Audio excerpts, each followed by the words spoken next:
네, 무소속 윤미향 의원의 조총련 주최 간토대지진 학살 100주기 추모식 참석 후폭풍이 거센 가운데 윤 대통령은 반국가 행위에 대한 단호한 대응을 주문했습니다. 사실상 윤 의원을 겨냥한 발언이라는 해석입니다. 오늘의 정치권 이슈 고성국 정치평론가 전병헌 전 청와대 정무수석과 함께 짚어보겠습니다. 안녕하세요.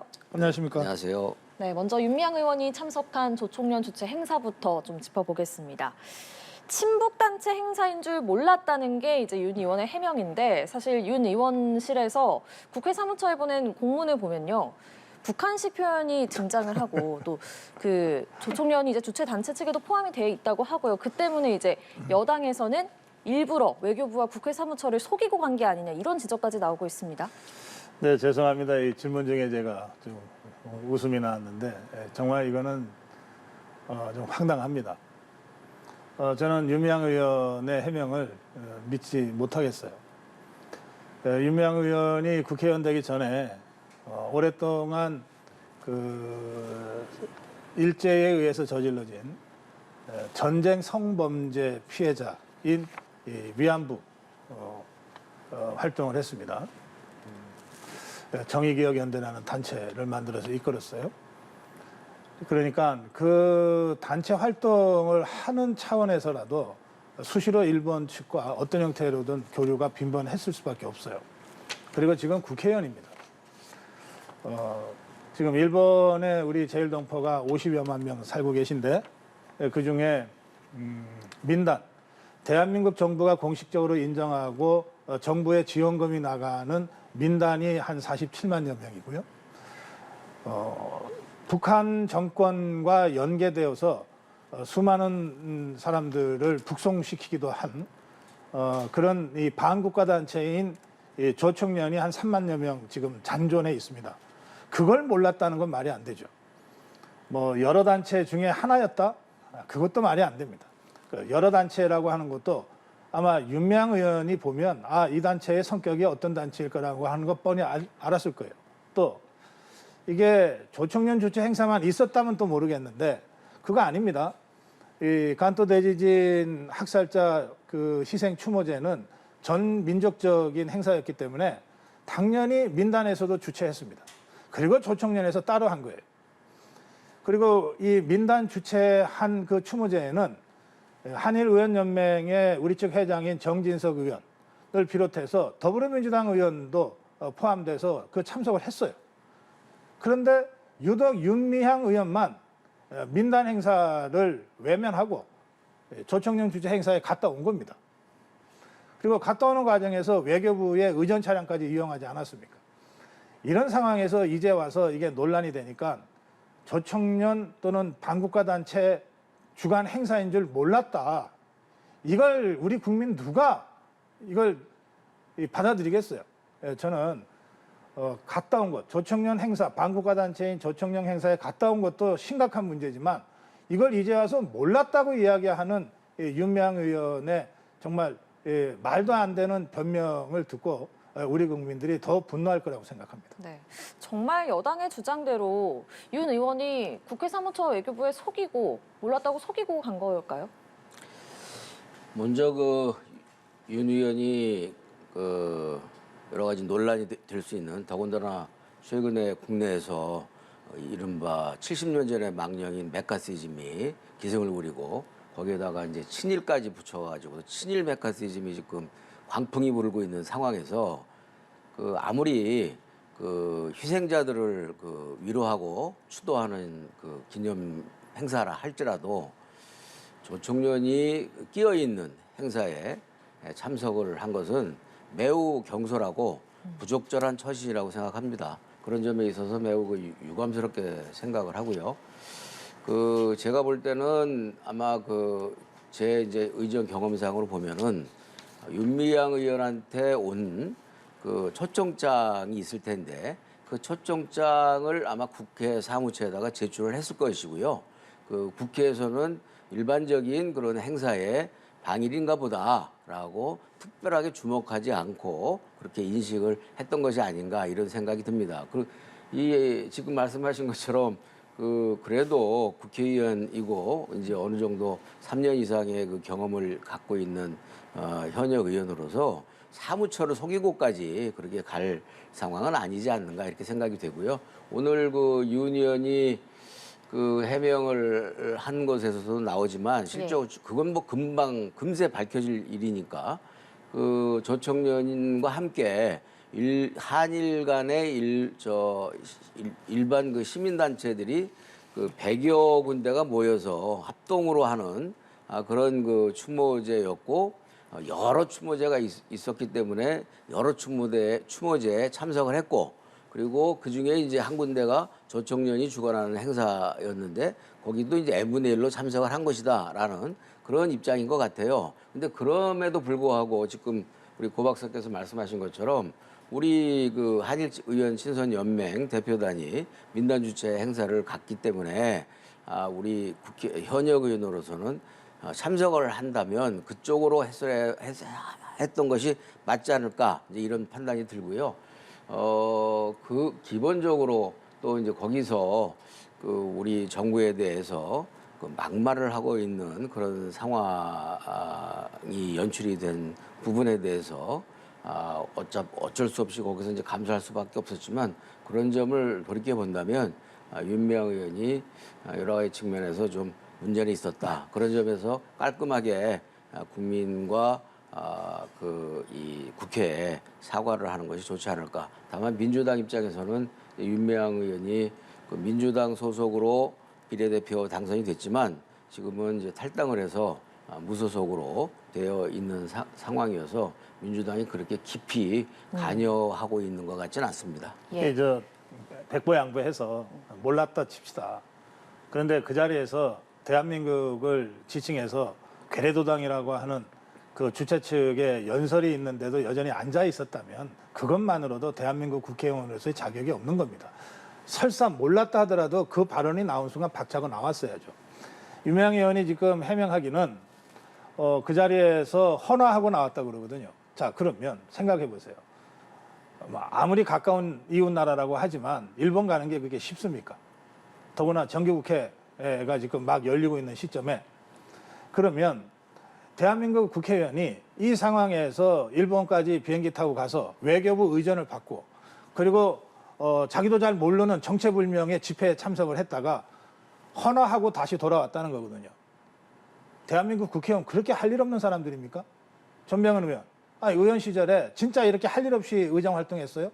이건 있을 수 없는 일입니다. 그래서 국민들이 조청년 주간 행사에 갔다 온 것도 분노하지만 그 이후에 그 지금 윤미향 의원 측에서 설명하고 해명한답시고 하고 있는 이 발언들을 들으면 들을수록 더 분노하게 되는 거예요. 그리고 자, 이게 무소속 의원이니까 지금 더불어민주당에서 입장 표명 없다 지금 이러고 있잖아요.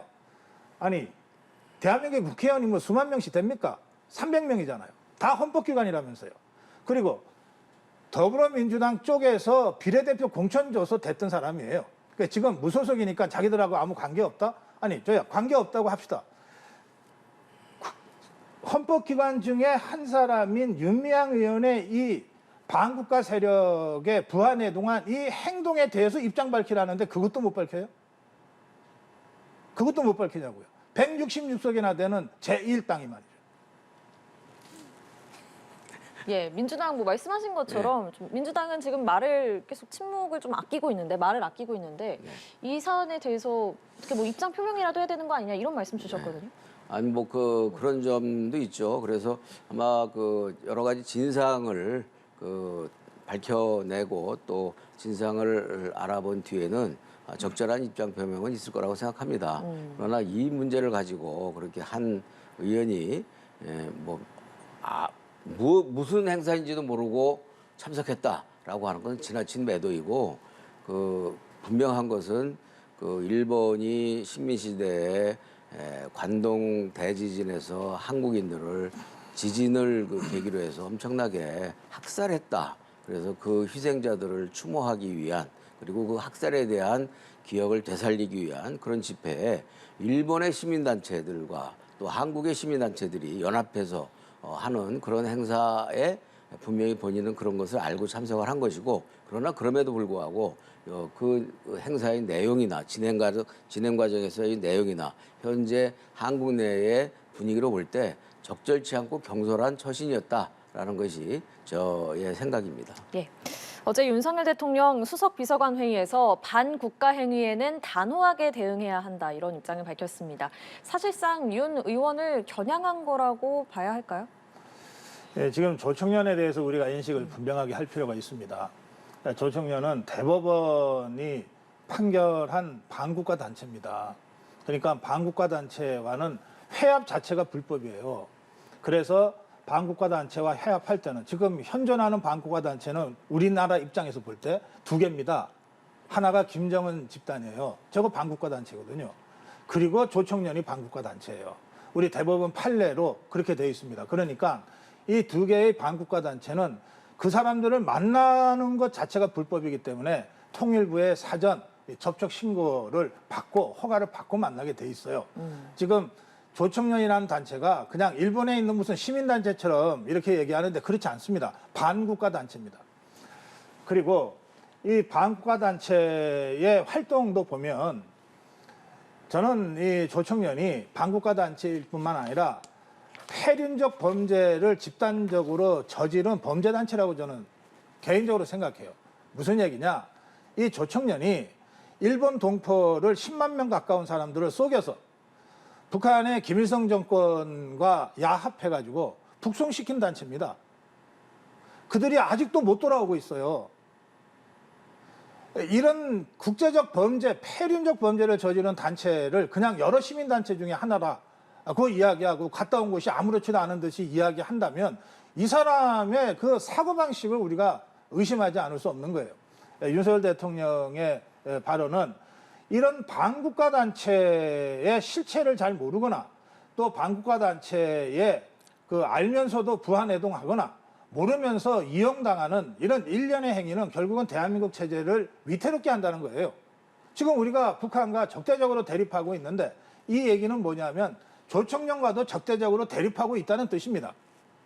그래서 이런 세력에 대해서는 분명한 법의 집행이 있어야 되지 않냐. 이게 저는 윤석열 대통령의 발언의 핵심이라고 보고 이것은 대한민국의 안보와 안전을 지키는 의무가 대통령의 제1의무 아닙니까? 그런 대통령의 입장에서는 너무나 당연한 입장 표명이라고 생각합니다. 네. 윤석열 대통령이 또 그렇게 발언을 했고 대통령실도 좌우 진영을 떠나 헌법 가치를 위협받을 수 있는 문제다 이렇게 날을 세웠습니다. 이 윤 대통령과 대통령실의 좀 강경한 반응 어떻게 보셨습니까? 지금 그 윤석열 정부와 정부 여당이 취하는 스탠스가 앞서 말씀드린 것처럼 친일적 메카시즘적 그 성격이 매우 강하거든요. 그런 측면에서는 뭐 당연한 그 반응이고 지적이라고 생각해요. 그리고 어찌됐든 그런 것이 아니더라 하더라도 중도적이고 합리적인 시선으로 볼 때 지적을 당할 만한 그런 처신을 한 것은 사실이라고 판단이 됩니다. 다만 과유불급이라고 한 그 무소속 개인의 그 의원의 이 관동 대지진에 대한 그 학살에 대해서 추모와 이 기억을 하는 그런 행사에 참석을 한 것을 가지고 지나치게 무슨 대한민국 곧 망할 수 있는 것처럼 그렇게 호들갑을 떠는 것은 그것은 우리 국격에 맞지 않는다. 이제 그 정도 했으니까 이거는 그 국회에서 윤리위원회나 또 진상조사위원회 자체에 맡겨서 진상을 밝히고 그리고 앞으로 어떤 절차가 있을런지는 모르겠지만 그 절차에 따라서 여야가 합의해서 절차를 진행하면 되지 않겠는가. 그리고 뭐 어차피 지금 보수단체에서 윤미향 의원을 그 국가보안법으로 고발을 한다고 하니까 검찰의 수사도 있을 것 같아요. 그러니까 이제는 그 조사와 수사에 맡겨놓고 그리고 너무 이 문제를 지나치게 그 과장 해석하고 확대 해석하는 것은 국익에 아무런 도움이 없다 이렇게 판단이 됩니다. 예. 사안을 자꾸 별것 아닌 것처럼 축소하시려고 그러는 것 같은데 뭐 심정은 이해가 되지만 이런 거 아닙니까? 거대한 둑도 무너질 때는 작은 그 개미구멍으로부터 시작되잖아요. 그 우리나라 형법에 단체라고 해서 처벌하는 게 두 종류가 있어요. 하나가 반국가 단체는 반국가 단체에 소속되는 것만으로 처벌을 받습니다. 또 하나는 범죄 단체예요. 이게 조폭 같은 이거를 우리가 범죄 단체 구성을 했을 경우에는 가중 처벌을 하게 되어 있습니다. 혼자서 하는 범죄가 아니라 이렇게 단체를 가지고 할 경우에는 훨씬 더 무거운 벌을 주게 돼 있는데 지금 윤미향 의원이 접촉한 조청년은 대법원이 반국가 단체로 판결한 단체예요. 그러니까 저 반국가 단체와 접촉을 해서 아무것도 안 했다 하더라도 국가 안보에 심각한 위해를 줄 수 있는 거라고 법적으로 판단할 수밖에 없는 겁니다. 그래서 이 문제는 다양한 측면에서 저는 처리가 불가피하다고 생각하는데요. 우선 국회 차원에서 어떤 형태로든 반국가 단체와 사전에 신고 허락도 받지 않고 접촉한 헌법기관이 한 명 나타났어요. 이거 처리해야죠, 국회 차원에서. 사법적 절차와는 별도로. 그 다음에 이 사람이 통일부에서 지금 나오는 공식 입장은 남북관계 기본법을 어겼다는 거거든요. 반국가 단체, 북한이나 조청년을 접촉할 때는 사전 신고하고 허가를 득한 다음에 하게 돼 있는데 그 법을 어겼다는 거예요. 그 실정법 위반이 있고 또 하나가 반국가 단체와 회동하고 회합함으로써 발생한 국가보안법 위반 혐의가 있는 거예요. 그러니까 이렇게 국회 차원의 정치적 처리와 사법적으로는 두 가지 차원의 사법 처리가 지금 진행될 수밖에 없는 상황입니다. 이것은 시민단체가 고발을 했건 안 했건 인지수사 들어갈 수밖에 없는 그런 상황이고요. 그런데 이 문제에 관해서 이게 이 정도로 별것 아닌 것처럼 보이지만 따지고 보면 굉장히 심각한 사안이 되는데 이런 사안에 대해서 어떻게 166석의 제1당이 한마디 입장 표명도 하지 못하냐에 대해서 저는 국민의힘에서 요구해서가 아니라 저 개인적으로도 아니 이 정도 되면 책임 있는 공당이라면 의석수가 166석이건 5석이건 입장 표명해야 된다. 정의당도 입장 표명해야 되고 저는 더불어민주당도 적어도 국민들한테 자신들의 입장을 정확하게 알릴 수는 있어야 된다. 그런 차원에서 저는 더불어민주당의 입장 표명을 촉구하는 겁니다. 네, 충분히 지적할 수 있는 얘기라고 생각하고요. 지금 말씀하신 것처럼 그렇게 너무 우리 대한민국이 그렇게 허약하지 않습니다. 국회의원 한 사람이 무슨 지금 조청년이라는 그 반국가 단체에 대해서 행사에 가서 이야기를 나눈 것도 아니고 지령을 받은 것도 아니고 그 행사에 잠시 참석을 하고 온 것을 가지고 당장에 국회가 엄청나게 훼손되고 국격이 무너지는 것처럼 이렇게 흥분하거나 호들갑 떨 일은 아니다. 그냥 차분하게 있는 그대로 그 실체를 규명하고 그리고 규명된 실체에 따라서 지금 말씀하신 것처럼 사법적으로 그리고 국회 차원에서 또 각 정당 차원에서 입장을 발표하고 그러면 될 일이다 이렇게 생각합니다. 예, 앞서 윤리위원회 말씀하셨는데 국민의힘이 윤 의원의 제명 징계안을 윤리특위에 제출을 했습니다. 제명까지 필요하다고 보십니까? 저는 대한민국 헌법기관이 반국가 단체와 회동한 것만으로 대한민국 헌법기관으로서의 자격을 상실했다고 보기 때문에 저는 제명이 필요하다고 생각하는데 지금 국회 윤리특위는 더불어민주당 쪽에서 위원장을 맡고 있어요. 변재열 의원인가가 위원장을 맡고 있는 것으로 제가 기억합니다만 얼마 전에 사실은 더불어민주당 안에서도 공분이 있었던 김남국 의원 사건 관련해서 원래 자문위원회가 의원직 제명을 권고했는데 그게 국회 윤리특위 소위에 가서 부결돼 버렸어요. 그러니까 우리 국민들 입장에서는 국회 윤리특위 못 믿겠다는 얘기를 할 수밖에 없는 겁니다. 그래서 김남국 의원을 처리하는 이 전례를 보면 과연 더불어민주당이 장악하고 있는 국회 윤리특위가 자기들이 공천 줬다가 지금은 무소속이지만 그건 김남국 의원은 똑같잖아요. 자기들이 공천 줬다가 문제가 심각해지니까 탈당해서 무소속으로 있는 김남국 의원도 제명 처리 못했는데 윤미향 의원을 제명 처리하겠느냐 이런 반신반의가 우리 국민들 사이에 있습니다. 그럼에도 불구하고 이 사안은 김남국 의원 사건과는 또 다른 의미에서 이게 국기를 문란시킨 이런 부분이 있기 때문에 저는 이번에는 더불어민주당이 주도하는 국회 윤리특위라 하더라도 의원직 제명까지 갈 수 있다. 그렇게 좀 희망적인 관측을 하면서 지금 보고 있습니다. 예, 앞서 사과는 해야 한다. 그 윤 의원이 사과를 해야 된다라고는 말씀을 하셨는데 제명까지는 어떻게 보세요? 필요하다고 보세요? 그거는 뭐 제가 윤리특위위원이 아니니까 얘기할 수는 없겠지만 그 어찌됐든 그 윤 의원이 지금 나름대로의 그 앞으로 그 국민의 반응 그리고 뭐 대통령과 정부 여당의 반응은 이미 나왔고 또 민주당과 각 그 제 정당의 반응을 봐가면서 어떻게 대응하고 처신하느냐 여야에 따라서 달라질 수 있는 가변성이 좀 있다고 생각합니다. 그래서 저는 이 지금도 제가 아까 좀 말씀을 드렸지만 이 문제를 가지고 너무 뭐 큰일이 난 것처럼 그렇게 호들갑을 떨고 막 흥분을 하고 이렇게 할 일은 아니다. 그냥 차분하게 있는 그대로의 진실을 들춰가면서 윤미향 의원에 대한 뭐 조치가 필요하면 조치, 뭐 이런 건 해명이 필요하면 해명, 뭐 이런 것들을 진행하면 되지 않을까 이렇게 생각합니다. 저는 이 문제 자체가 그렇게 사회 이슈화가 될 정도로 우리 대한민국의 이념적 그 기반이나 그 국민들의 신념이나 정신 자세가 그렇게 허약하지 않다. 과거 그 박정희 대통령이 늘 그 빨갱이라는 카드로 국민들을 쥐고 흔들었듯이 이제는 시대가 달라졌다. 이렇게 생각합니다. 네. 그러면 이 부분은 어떻게 보세요? 윤 의원이 오늘 야권 성향 유튜브에 출연해서 법 위반 사실이 없다, 현행법 위반이 아니다 이런 입장을 밝혔습니다. 그런데 실제로 앞서 많은 뭐 부분에서 법 위반이 있었다 이렇게 말씀을 하시기도 하셨고 네. 또 통일부 장관과 외교부 장관도 국회에 출석해서 현행법 위반이다 이렇게 얘기를 했거든요. 이 부분은 어떻게 보세요? 법 위반입니까?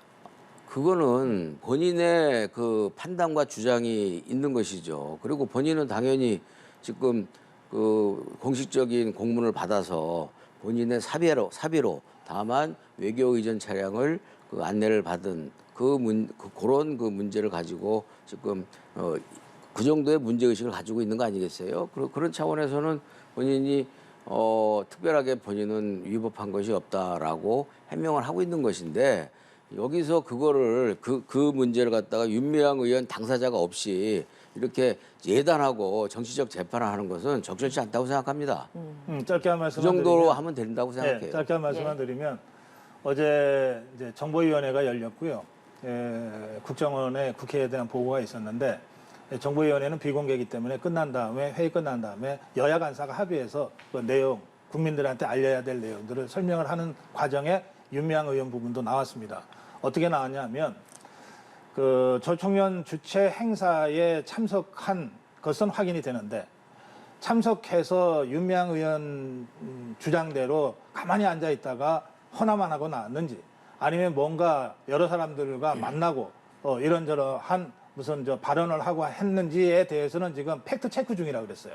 사실 확인 중이라고 했습니다. 그러니까 우리 정보기관이 사실 확인 중이기 때문에 저도 예단하고 싶진 않아요. 그러나 상식적으로 봐서 대한민국 국회의원이 외교부 의전을 받고 참석한 행사에 한마디 인사말도 없이 가만히 앉았다가 허나만 하고 나왔다는 것은 이건 일반적이지 않습니다. 이게 국내건 국외건 간에 국회의원이 참석하는 행사에 국회의원이 마이크 한 번 안 잡고 조용히 나왔다.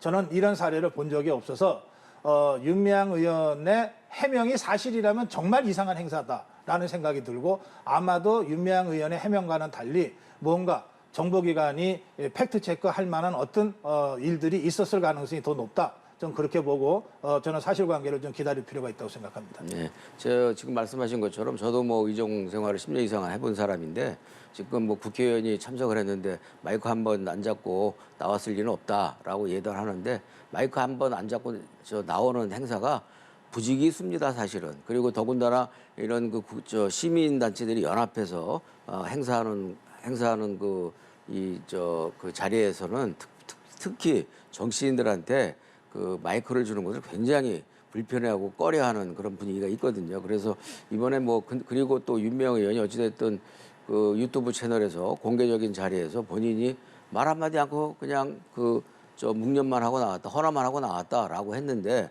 그거 만약에 거짓말이라면 정말로 더 큰 문제고 엄청나게 비난을 받으리라 생각이 돼요. 그래서 그 대명천지에 금세 발각이 될 이야기를 그렇게 거짓말로 한다라고 그렇게 속단할 필요는 없다고 생각합니다.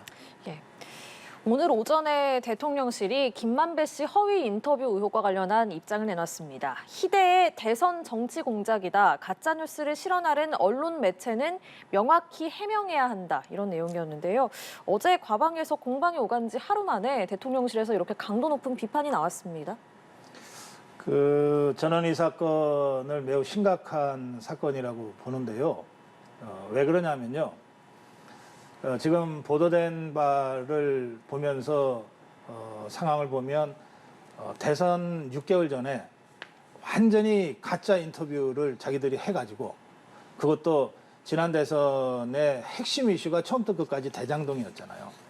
근데 그 대장동의 몸통으로 지목됐던 이재명 후보 자리에 이재명 후보 대신에 윤석열 후보가 사실은 대장동의 몸통이라는 식으로 덮어씌우기를 하기 위한 가짜 인터뷰를 6개월 전에 제작을 해놓고 그리고 선거 막바지까지 이걸 딱 가지고 있다가 불과 선거 3일 전에 그러니까 이게 공개가 됐을 경우에 윤석열 후보 측에서 반격할 시간도 주지 않고 딱 그렇게 시간을 잡아가지고 3월 6일 선거 3일 전에 이거를 공개한 것 아닙니까?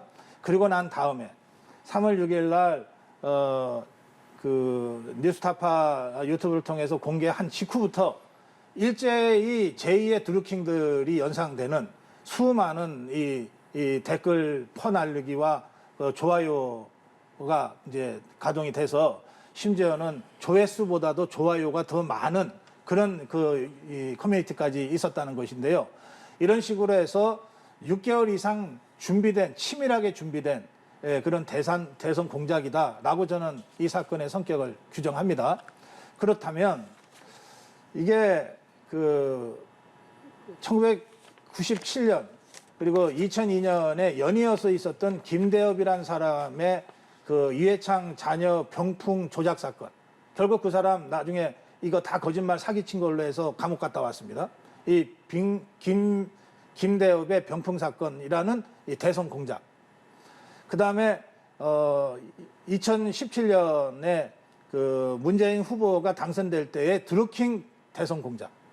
이런 공작이 연상되지 않을 수 없는 거죠. 이건 명백한 공작으로 나중에 사법부에 의해서 밝혀져서 다 당사자들이 감옥을 갔다 온 사건 아닙니까? 그런데 김대중 대통령도 노무현 대통령도 문재인 대통령도 다 이 대선 공작에 힘입어서 막판 역전을 해서 간신히 대통령이 됐거든요. 그렇기 때문에 저는 이번에 이 김만배 씨 일당들이 바로 그런 그 대선 공작의 추억을 다시 한번 되살리려고 6개월 이상 치밀하게 준비한 대선 공작 사건이라고 보는 겁니다. 그런데 그러면 이게 만약에 대선 공작 사건이라면 우리는 대한민국 헌법 1조 1항이 대한민국은 민주공화국이다 이렇게 돼 있는데요. 이 공화국이라는 뜻은 뭐냐면 국민이 주인이라는 뜻이고 국민이 주인 노릇하는 게 선거거든요. 그런데 이 사람들은 그 선거를 공작으로 뒤집어 엎겠다고 한 것 아닙니까? 그러니까 저는 이 사람들의 범죄를 대한민국 헌법을 아예 파괴하려고 들은 반헌법 행위라고 보는 거예요. 그래 지금 뭐 여러 사람들이 이게 국기문란 사건이다 이런 식으로 성격 규정하는데 그런 맥락이 있는 겁니다. 저는 그래서 이번 이 대선 공작 사건은 개입한 사람들이 한두 명이 아닐 겁니다. 단순히 김만배 씨, 신학림 씨 두 사람이 했다? 그렇다면 수많은 이 댓글을 퍼나르고 좋아요를 눌러서 그걸 이틀, 3일 동안에 이걸 뒤집어 엎으려고 했던 수많은 사람들은 뭐가 됩니까? 또 당시 더불어민주당의 대통령 후보였던 이재명 후보가 이 사건과 전혀 무관하다고 얘기할 수 없는 여러 가지 정황들이 있습니다. 왜냐하면 3월 6일 날 6개월 전에 제작됐던 그 영상이 공개되자마자 그 다음 날 이재명 후보가 이거 사실은 내가 몸통이 아니라 윤석열 후보가 몸통이다. 이런 식으로 대선 캠페인을 바로 시작했거든요.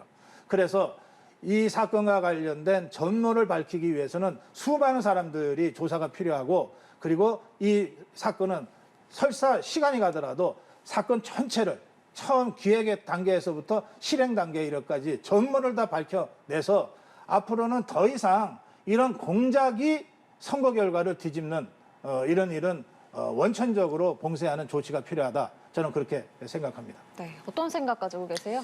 지금 우선 먼저 지적을 해야 될 것은 우리 고 박사님이 또 열을 내면서 흥분해서 말씀하셨는데 민주당 출신 후보들이 뭐 그 공작에 의해서 선거 결과를 뒤바뀌어서 당선됐다라고 하는 것은 심각한 명예훼손이다.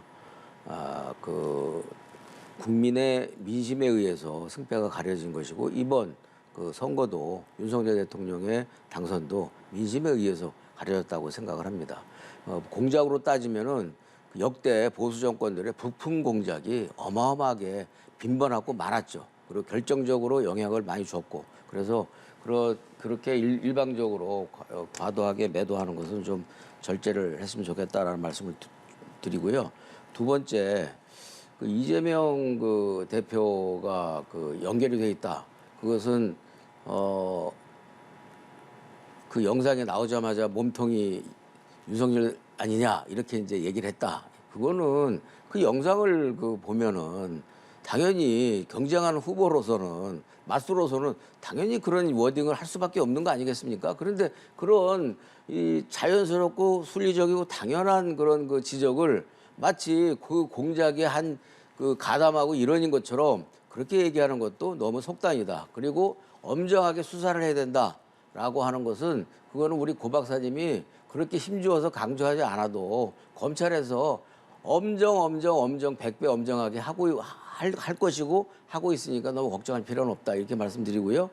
마지막으로 저는 이 발표를 보면서 지금 대장동 수사가 2년 가까이 됐지 않습니까? 그런데 왜 이와 같이 중대한 문제 그리고 그 조작해서 인터뷰한 기사가 그리고 지금 말씀하신 것처럼 대선에 엄청나게 영향을 줄 수 있었던 그런 그 인터뷰고 화면 자료였다면 검찰이 진작에 수사했었을 텐데 왜 1년 반이 지난 이 시점에 느닷없이 그런 얘기가 나오는가라는 것에 대해서 과연 이 대장동 그 수사를 지켜보는 많은 국민들이 대장동 하면서 특별하게 지금 이재명을 향해서 계속 그 총을 쏘고 있는데 다 이제까지 다 공포탄이었고 그 특별하게 지금 결정적인 스모킹건이 안 나오고 있다라는 것은 지금 세상 국민들이 다 알고 있는 것 같아요. 그런 점에서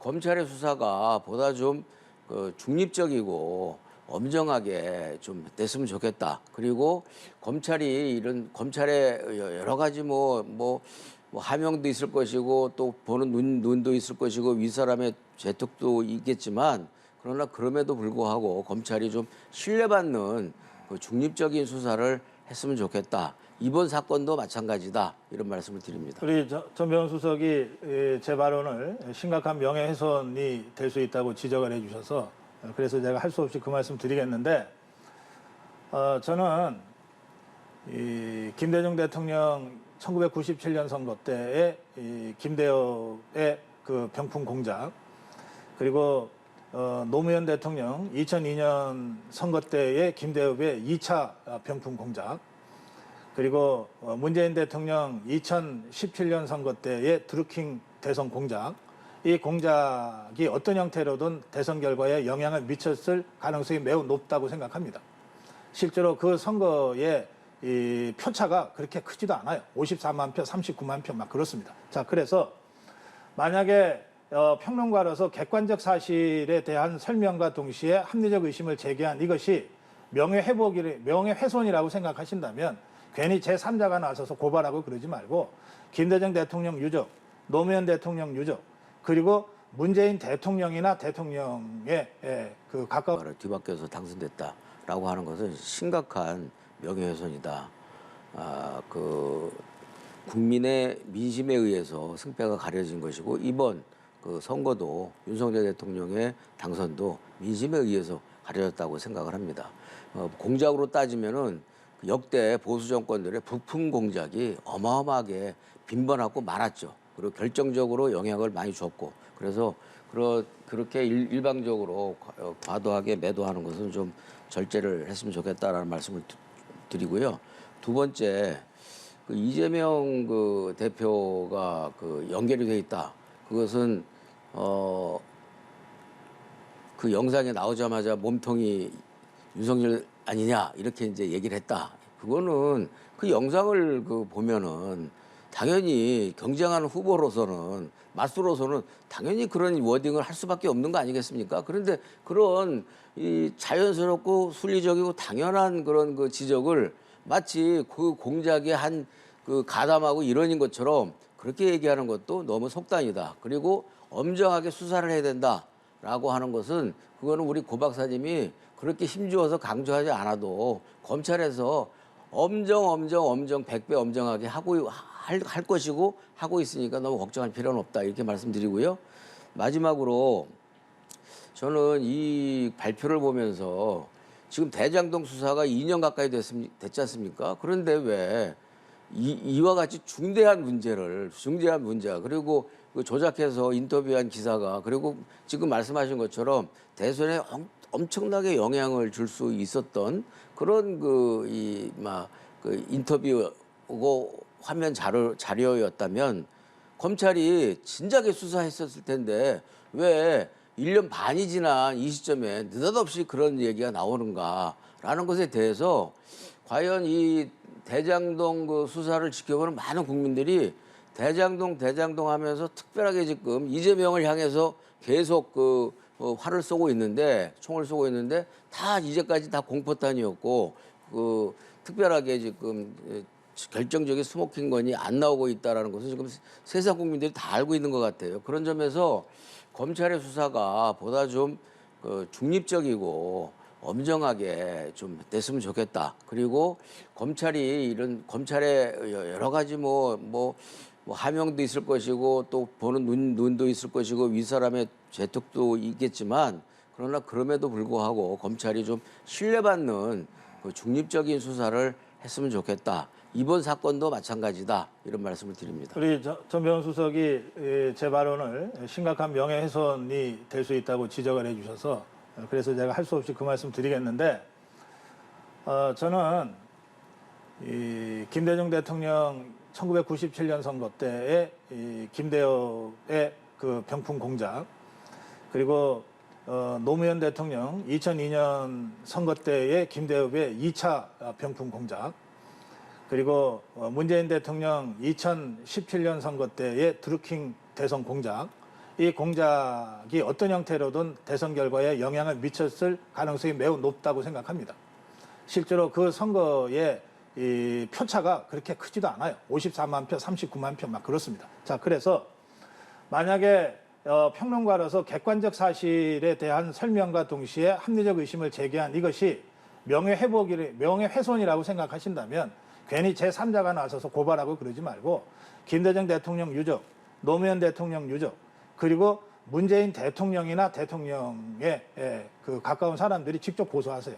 제가 법정에서 이것이 명예훼손이 아니라 제 평론가로서의 합리적 의심을 제기한 것이라고 하는 것을 제가 법정에서도 얼마든지 당당하게 밝히겠습니다. 자, 그건 그렇고 저는 이 사건을 주목하면서 사실은 뭘 촉구하고 싶냐 하면 선거 때마다 끝난 다음에 늘 부정선거 논란이 있고 선거 결과 못 믿겠다고 그러고 또 여론조사 발표되면 늘 그 여론조사 못 믿겠다고 하는 이 정치 불신이 극도로 달해 있는데 국민들을 뭐라고 할 수가 없는 것이 국민들이 그렇게 의심할 만한 여러 가지 대선 공작의 이 사건들이 있었고 여론 조작의 정황들이 있단 말이에요.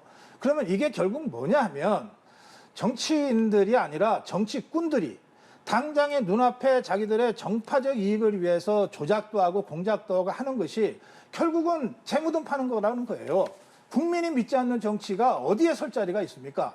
그래서 저는 이 문제에 관해서는 적어도 더불어민주당은 다른 문제는 몰라도 이 대선 공작 문제와 관련해서는 언제든 지금까지는 가해자였을지 모르지만 언제든 피해자가 될 수도 있다는 말씀 하셨잖아요.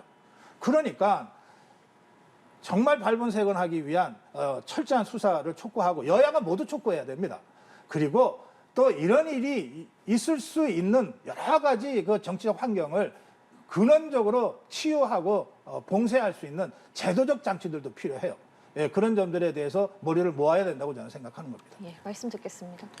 예, 부분적으로 동의하는 얘기고요. 앞으로 그 대선이 됐던 모든 선거에서 공작과 조작, 그다음에 가짜 뉴스가 판치는 그런 일은 없어야 되겠죠. 그러나 그런 것들이 그 일방적으로 어느 한쪽의 잘못이고 어느 한쪽의 탓이다라는 식으로 해서 이번 기회에 잘 잡았다 해갖고서 이렇게 매도하고 집중 공격을 해서 거기서 또 정치적 이익을 얻으려는 그런 태도는 서로 삼가해야 된다. 지금 말씀하신 것처럼 가짜 뉴스, 공작, 조작 이런 것들은 이 민주주의를 해치는 파괴범이고 해충이니까 그런 것들은 우리 사회에서 좀 싸그리 깔끔하게 좀 제거를 하고 청소를 했으면 좋겠다 이런 생각이 듭니다. 예, 알겠습니다. 고성국 정치평론가 전병헌 전 청와대 정무수석과 함께 정치권 이슈 짚어봤습니다. 두 분 고맙습니다. 고맙습니다.